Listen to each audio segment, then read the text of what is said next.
तन के लिए कथा नहीं है। कथा कौन सुनता है? मन सुनता है, आत्मा सुनती है। इसलिए कथा सुनना ये धर्म नहीं है, ये परम धर्म है। कथा कराना, कथा प्रधानता देते हो आप, मन बुद्धि को प्रधानता देते हो। तो भागवत जी क्या कह रही हैं? श्रीमद् भागवत की कथा सुनने के बाद मोस्टली आपका यह नियम बन जाएगा कि आप परम धर्म ही करो।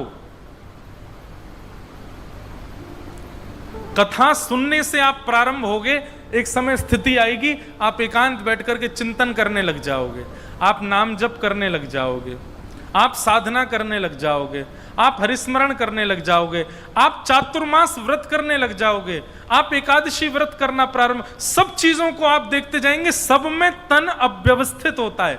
व्रत वाले दिन तन व्यवस्थित होता है क्या? नहीं। और दिन से ज्यादा भूख लगती है व्रत वाले दिन। कब है एकादशी? कल नौमी है, परसों दसवीं है, 16 को एकादशी। पर मुझे पता है निश्चित ही बहुत तगड़ा मेन्यू बना होगा एकादशी का भी। कुटू की पकौड़ी, कुटू की कचौड़ी, आलू की सब्जी, 3 प्रकार के मिष्ठान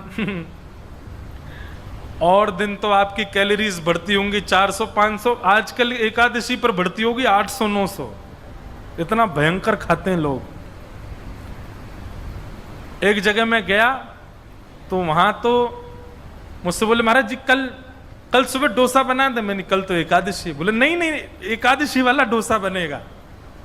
मैंने कहा वाह भाई। मैंने कहा एकादशी वाला डोसा था। बोले आप कहो तो हम एकादशी वाला पिज्जा बना दें।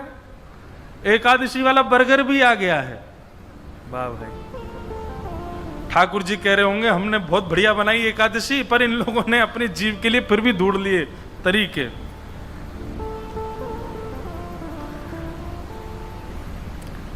व्रत करना, नियम करना, नाम जप करना, अनुष्ठान करना, कथा सुनना, ये सब तन की स्थिति नहीं है, ये सब हम मन के भाव से करते हैं।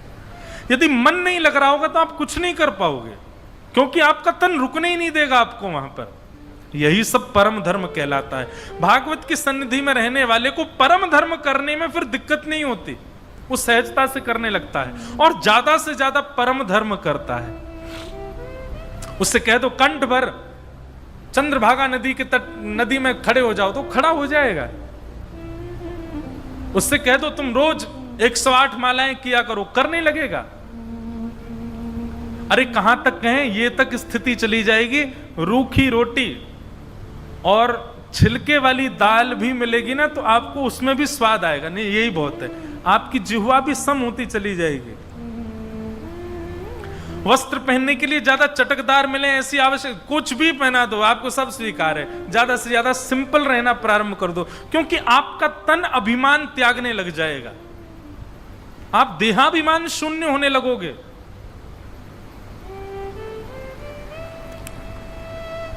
ये भागवत का विषय है। माफ कीजिएगा, भागवत सुनने के बाद भी जीव चटोरी है तो आपने कथा सुनी नहीं है अभी।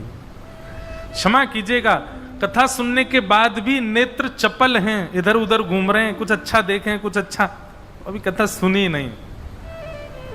कथा सुनने के बाद भी नए नए परफ्यूम लगाने का, सुंदर कुछ ना कुछ पहनने करने का मन हो, अभी कथा सुनी नहीं आपने। कथा सुनने के बाद तो स्थिति ऐसी हो जाएगी, आप सम हो जाओगे। आपसे कोई कहेगा क्या पहन लिया आपने, कुछ अच्छा सा पहनो ना। मुझे ठीक है, ऐसी में कोई मुझे ऐसी तन की जरूरत नहीं कि ऐसा पहनूं। कोई क्या खा रहे हो, रूखी रोटी और छिलके वाली दाल, कुछ अच्छा खिला दें, मुझे चलेगा इसमें, वो पेट भरने के लिए खाता हूं मैं। ऐसा नहीं कि मुझे कुछ बहुत जीव का स्वाद चाहिए। ये स्थिति आप करोगे नहीं, अपने आप होती चली जाएगी। अभी हम अपना अनुभव मैं देख रहा हूं, 9 वर्ष हो गए मुझे कथा करते हुए। 9 वर्ष पहले जब मैं व्यासपीठ पर बैठा, मैं 18 वर्ष का था उस समय, और उस समय हमारी भी खूब इच्छाएं होती थी, ऐसा खाएंगे, ऐसा पहनेंगे, ऐसा करेंगे, ऐसा सब घूमेंगे। कहीं भी कथा होती थी। मेरी दूसरी कथा न्यूयॉर्क में हुई और मैं रोज, मेरे को कोई मनहट्टन घुमा के लाए, स्टैचू ऑफ लिबर्टी देख के आएंगे, ये देख के आएंगे। अब कहीं जाते हैं तो अब इच्छा ही नहीं होती, नहीं बैठे रहें, क्या देखना ये संसार की वही तो बात है। कभी कभी ऐसा नहीं है, सब लोग जैसे बच्चे बच्चे मिल जाते हैं तो सबके खुशी के लिए करते हैं, पर उसमें हमारा मन नहीं होता, हमारी स्वयं की इच्छा नहीं होती। अब सत्य बताएं तो एक ही जगह सुख मिलता है, ठाकुर जी की कथा और ठाकुर जी की सेवा। बस इससे बड़ा सुख दुनिया में लगता है कहां पड़े हैं सब लोग, इससे बढ़िया सुख है क्या। ठाकुर जी नए नए श्रृंगार में बैठे हैं। ठाकुर जी, अभी तो मैं भारत आ गया तो मैं श्रृंगार तो नहीं कर पाता, मेरा तो अभी 2 जेट लैग चल रहे हैं मेरे। रात में 9 बजे नींद आने लगती है, वो कनाडा का जेट लैग चल रहा है। सुबह स्नान करने के बाद नींद आने लगती है, वो ऑस्ट्रेलिया का जेट लैग चल रहा है। 2 जेट लैग चल रहे हैं, तो नींद आती है बार बार। सेवा पंडित जी करते हैं, पर अभी विदेश में 1 महीना ठाकुर जी मेरे संग गए और उनका सिंहासन भी मुझे लगाना है, उनकी पुछवाई भी मुझे लगानी है, उनका भोग भी मुझे लेके जाना है, उनकी सारी व्यवस्थाएं मुझको करनी है। इतना सुख मिलता था उसमें। तो क्या होता है, जब आप भागवत के पथ पर चलने लगोगे, भक्ति पथ पर चलने लगोगे, धीरे धीरे धीरे धीरे आपका तन जो है ना, वो अपने सुख का विचार धीरे धीरे छोड़ता जाएगा।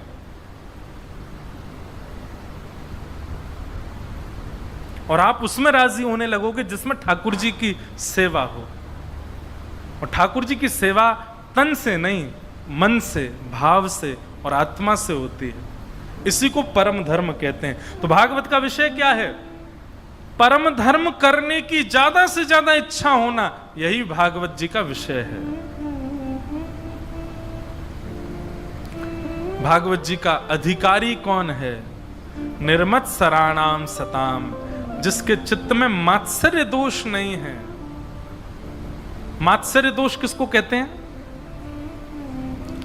किसी की उपलब्धि से पीड़ा होना, किसी की उपलब्धियों से आपको पीड़ा, उसको सीधी बात भाषा में कहें ईर्ष्या। ईर्ष्यालु व्यक्ति को ना तो कथा सुनने का अधिकार है और ना कथा कहने का अधिकार है। और ईर्ष्यालु व्यक्ति यदि कथा में आ भी गया, जिसके चित्त में ईर्ष्या बहुत ज्यादा है, क्षमा करें, वो कथा समझ नहीं पाएगा, उसको कथा पल्ले नहीं पड़ेगी ज्यादा। ईर्ष्या दोष से रहित, ये भागवत का अधिकारी। जैसे इस कॉलेज में जाना है तो इतने परसेंटेज चाहिए, उस जगह जाना है तो इतने पॉइंट्स चाहिए, ऐसा ऐसा सब होता है ना। ऐसे ही भागवत को स्वीकार, भागवत चित्त में आए, उसके लिए आपके अंदर एक गुण होना चाहिए। क्या? मात्सर्य दोष नष्ट होना चाहिए चित्त में, मतलब ईर्ष्या नष्ट होनी चाहिए। यदि ईर्ष्या चित्त में है, कितनी भी कथा सुन लो, आप पे फर्क नहीं पड़ेगा। आप काम को नष्ट मत कीजिए, क्रोध को नष्ट मत कीजिए, बाकी के दोषों को नष्ट मत कीजिए, पर कैसे भी करके ईर्ष्या को नष्ट कर दीजिए। ईर्ष्या नष्ट हो जाए तो बाकी के दोषों को नष्ट करने की जिम्मेवारी भागवत जी की है। आप बस ईर्ष्या रहित हो जाओ। ईर्ष्या रहित कैसे हुआ जाएगा? ईर्ष्या चित्त से जाए, इसका क्या उपाय है? जिसके प्रति ईर्ष्या भाव है उसके पास जाओ और उसको देखते ही उसी में ही विट्ठल भगवान को देखने लग जाओ। मन में ही विचारधारा कर लो कि ये कोई और नहीं है, साक्षात पंडरीनाथ भगवान हैं। केवल और केवल मुझ में ईर्ष्या प्रकट कराने के लिए ये मेरी परीक्षा ले रहे हैं, पर ये तो साक्षात विट्ठल ही हैं, साक्षात रुक्मणी रमण भगवान हैं। ऐसा मान करके एक बार उसको दंडवत कर लो। आप जिससे ईर्ष्या करते हो उसको दंडवत, वैसे तो ये हो नहीं सकता, मैंने बोल तो दिया मंच से, जिससे ईर्ष्या उसको दंडवत कर सकते हो आप। जितने लोग गला हिला रहे हैं इसका मतलब ईर्ष्या तो है।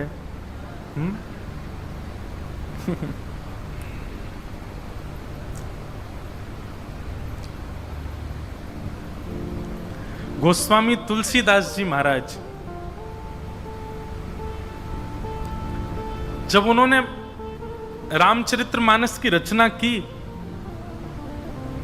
कई लोगों को उनसे ईर्ष्या होने लगी, और ईर्ष्या भी ऐसी हुई महाराज, अधिकतर विद्वानों को ईर्ष्या हो गई। क्यों? बोले हम इतने बड़े बड़े पढ़े लिखे विद्वान, हमारी वाणी कोई नहीं सुन रहा है, हमारी बातें कोई नहीं सुन रहा है, और ये गोस्वामी तुलसीदास ये गांव की साधारण सी भाषा में प्रवचन करता है, इसकी कथा में इतनी भीड़ होती है।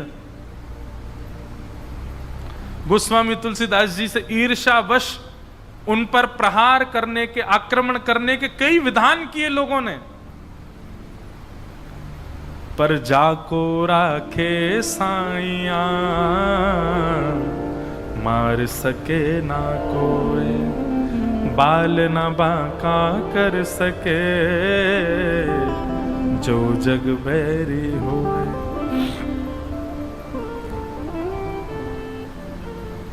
एक काशी के ब्राह्मण ने दो बड़े महंगे वाले डाकू बुलाए पैसा दे करके, और उनसे कहा कि तुम आधी रात में जाओ और गोस्वामी तुलसीदास जी का वध कर दो। दोनों डाकू बोले ठीक है हम कर देंगे। पैसा ले लिया खूब सारा। जैसे ही गोस्वामी तुलसीदास जी की कुटिया के पास गए, क्या देखा? एक श्याम वर्ण और एक गौर वर्ण के दो राजकुमार, छोटे छोटे से राजकुमार, छोटे छोटे धनुष, छोटे छोटे बाण अपने कंधे पर टांगे, और आधी रात में गोस्वामी जी का कुटिया की पहरा दे रहे थे। छोटे छोटे राजकुमार। डाकुओं ने दूर से देखा, दूर से ही देख करके लौट के चले गए। तो जिसने पैसा दिया था उसको पैसा वापस कर दिया। बोले क्षमा करो, हम नहीं मार सकते गोस्वामी जी को। बोले क्यों नहीं मार सकते?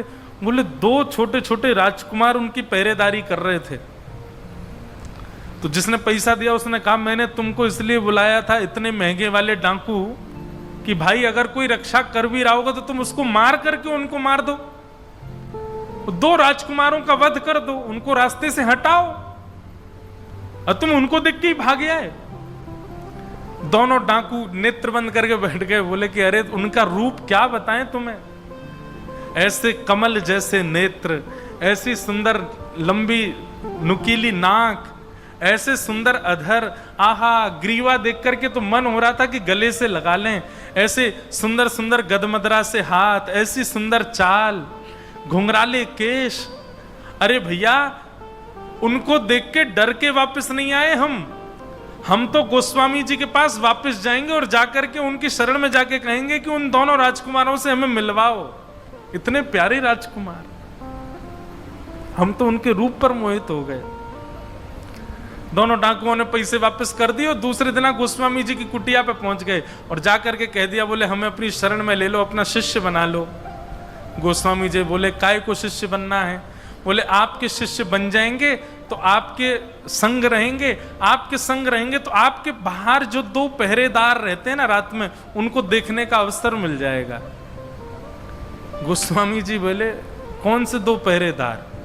बोले आप जब रात्रि में सोए थे कल, हम दोनों डाकू आपको मारने के लिए आए थे, उस समय दो राजकुमार आपके पहरेदारी कर रहे थे, एक श्याम वर्ण के, गौर वर्ण के, दोनों के धनुष बाण लगा था। आहा नव कंज लोचन कंज मुख कर कंज पद कंजारुण श्री रामचंद्र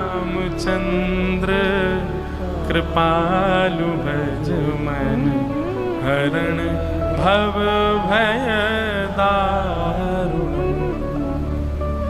आहा नव कंज लोचन कंज मुख कर कंज पद कंजारुण। कंज कहते हैं कमल को। गोस्वामी जी बोले बाहर पहरेदारी कर रहे थे। बोले हाँ, कैसा रूप था उनका? तो गोस्वामी जी ने जो लिखा है डाकू वही बता रहे हैं। आहा मुख की आकृति ऐसी थी जैसे मानो कोई कमल हो, नेत्रों की आकृति ऐसी थी मानो जैसे कोई कमल हो। हाथ कैसे हैं? बोले जैसे मानो कोई कमल हो। चरण कैसे हैं? बोले मानो जैसे कोई कमल हो। सर्वांगीण अंग कैसा है? मानो जैसे कोई कमल का मतलब कमल की कांति, कमल का सौंदर्य और कमल का स्पर्श, सब कुछ बहुत अद्भुत होता है। कमल को कभी छू के देखो। दुनिया में सॉफ्टनेस जिसे कहते हैं ना, उसकी सबसे अधिक मात्रा होती है कमल में। उतना कोमल होते हैं ठाकुर जी, उससे भी अधिक कोमल है। ये सामान्य संसार के कमल इतने कोमल, तो साक्षात कमलपति कमलापति श्री ठाकुर जी कितने कोमल होंगे। गोस्वामी जी के नेत्र सजल हो गए और कहा, मैंने कोई पहरेदार नहीं रखे हैं, मैं जिनका यश गाता हूं, ऐसे ठाकुर जी को पता चल गया होगा कि तुम दोनों मुझे मारने आ रहे हो, तो वही रक्षा करने आए थे। अरे धन्य भाग्य भैया तुम दोनों ने जीवन में जरूर कोई पुण्य किया होगा, जो तुमको साक्षात राघवेंद्र सरकार के दर्शन हो गए। दोनों डाकू मन में विचार करने लगे, जीवन भर डकैती करी हमने, जीवन भर गलत काम किए हमने, लेकिन केवल गोस्वामी तुलसीदास जी को मारने की सुपारी मिली और हमने स्वीकार कर ली, यह भी पुण्य में परिवर्तित हो गया और राम जी के दर्शन हो गए हमको। तो ईर्ष्या नहीं। ऐसा प्रसंग आता है गोस्वामी जी के भाव में कि जब बहुत अति हो गई, गोस्वामी जी पर बहुत ज्यादा ईर्ष्या करने लगे लोग, तो गोस्वामी जी काशी छोड़ करके चले गए। और जैसे ही काशी छोड़ करके गए, तो जिन जिन लोगों ने गोस्वामी जी को प्रताड़ित किया, उन सब को काशी विश्वेश्वर भगवान विश्वनाथ भगवान ने महाकाल रूप में दर्शन दिया। त्रिशूल लेकर के, त्रिनेत्र खोल करके भयंकर क्रुद्ध में भर के दर्शन दिया और दर्शन देते हुए कहा, अभी जाओ, जाकर के चरणों में क्षमा मांगो गोस्वामी जी से और उनसे कहो कि वो वापस काशी आए। यदि गोस्वामी जी काशी लौट करके नहीं आए तो नूतन प्रलय हो जाएगा, सब जल करके राख हो जाएगा। तो ईर्ष्या तो कभी करनी नहीं है। और कहीं गलती से भी ईर्ष्या आप किसी वैष्णव से करने लगे, तो स्थिति क्या होगी अभी सुन लीजिए आप। आपको क्या पता आप जिससे ईर्ष्या कर रहे हो, कहीं वो वैष्णव हुआ तो, कहीं वो भक्त हुआ तो आपके भाव नष्ट हो जाएंगे, आपकी भक्ति नष्ट हो जाएगी। इसलिए ईर्ष्या का दोष चित्त से निकालो। निर्मत्सराणाम सताम, मात्सर्य दोष से रहित जब तक नहीं होंगे हम, तब तक भागवत के अधिकारी नहीं बन सकते।